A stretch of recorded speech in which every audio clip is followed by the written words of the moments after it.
Hey guys, some time back somebody had requested a video on how to get into the RV transport industry. So while I'm waiting to make my delivery this morning, I figured I'd make this video for you guys. There's two ways to get into the RV transport industry. One is probably the least common, or the route that very few take, and that's getting your own DOT number, your own MC number, your own insurance, and then getting contracts or however with maybe manufacturers or other dealers, things like that, to transport trailers for them.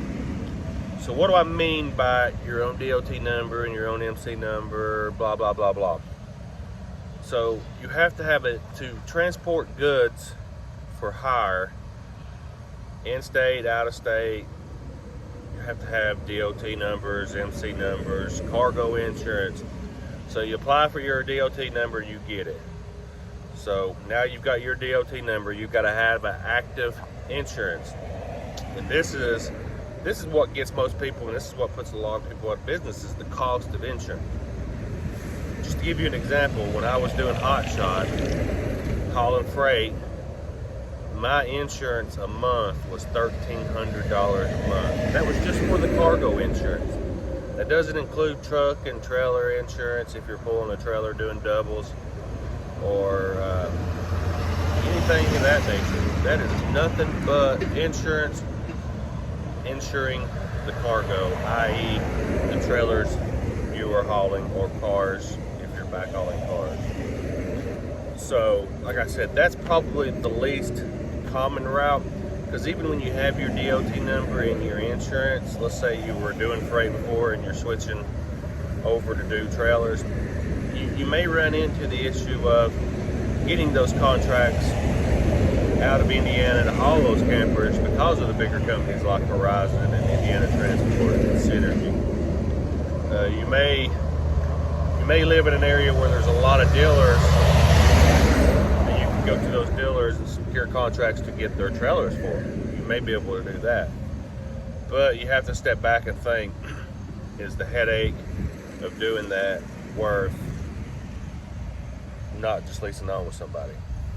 So you have to weigh your pros and cons, and do a list and say, well, this is what this will cost me, this is how much this will cost me, this is how much I can make with them, and this is how much I can make with them. So that's probably, like I said, the least common way. That's the route very few people take to get into the RV and transport industry. Now, the most common way, obviously, is get in the old Googler, type in RV transport companies in Indiana, and you're going to pop up, like I said, Horizon, Wave,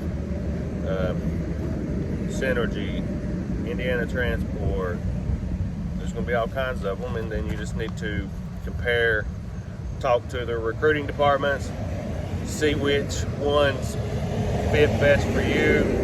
If you're planning on going to multi-haul or haul and tow, Wave doesn't do multi-haul or haul and tow. Just Horizon on that side does. Indiana Transport does. Their pays are a little different. Their percentages of what they do on backhauls are a little different. So that's all questions you need to ask. So if you're just doing single pull, you find out what's going on. Hey, how's your load boards look? You staying busy?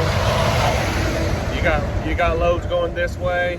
You find which company fits best for you, and you lease on with that. You lease your truck on with that company, and then you're not an employee, you're a contractor, so they're going to 1099 you.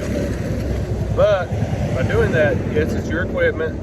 You can work when you want. You can turn loads down if you want. You're supposed to be able to, being 1099. You're supposed to call all the shots. All you're doing is moving freight under their DOT number for them to pay you. Other than that, you're supposed to be able to run it how you want, do things you want. Now, you do have to follow rules. You do have to keep yourself and your truck DOT compliant, things like that. I mean, there are some stipulations and some rules you have to follow. But as far as working, you call the shots. If they try to give you a load going to Massachusetts and you don't want to go to Massachusetts, you don't have to go. If you don't want to run Northeast, you don't have to take loads to the Northeast. You may not get a load that week, but that's your choice. So now, it's the same process if you want to do multi-haul or haul and tow. You don't have to start in single pull first. If you've already got a truck and a trailer that meets specifications for flatbed division, then you can just lease straight on to the flatbed division, and you can start pulling doubles and triples right away. There's no stepping up process. A lot of guys step up because it is a little more expensive to get into the haul and tow and the flatbed division.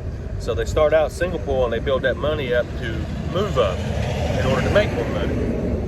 But you know, if you've been maybe already was hauling cars in the past and under somebody else and you weren't happy with them and you wanted to run some RVs, the backhaul cars and things, and you just wanted to make that switch over, then it's a really flawless transition and it'd be real easy. Or, you know, if you had been working your 9-to-5 job, building a haul and tow truck, now you've got it finished and you're ready to lease on, very flawless. I mean, the process is the same as leasing on single pull. You're just leasing on a different truck in a quote-unquote different division. So it's a real easy process. Like I said, you do your application. They'll send you a list of things that need to be accomplished. You need a DOT physical, a DOT inspection on your truck and trailer if you're pulling a trailer. You know, just they'll send you a whole list of things that they require from you: a scale ticket of your truck or trailer, full on fuel, empty. They're real good. They'll walk you through the process, so it's real simple. It's not basically, like I said, all you gotta do is get on the internet, type in transport companies. The hardest part for you is going to be calling and comparing and picking which company is going to work best for you. That's going to be the hardest part. The rest is easy. Getting leased on is easy, and the work is great. Love this job. Can't say enough good things about it. It's just, you know, it's one of those things that, you know, until you try it, you really don't know. It's not for everybody. Being away from home is not for everybody. You really got to have a strong support system at home in order for this job to work, because if you don't, it's not going to work. So I've been very fortunate and blessed, and I hope for many more good years to come. So hopefully you got some good information out of this video. If you guys that watched at Transport know the process, if I forgot anything, make sure you leave comments down below so the guys that are looking to get into it or may have questions, you may answer those if I missed them, because I'm sure I left something out. It was just a quick impromptu video while I was waiting here. Make sure you hit the like button. Let's get these let's get it out to more people so we can get our subscriptions up, so, and hopefully, you know, this helps I keep putting out content. You know, we'll try to put out some more informative videos, but hope you found good value out of this video, and I will catch you guys in the next one.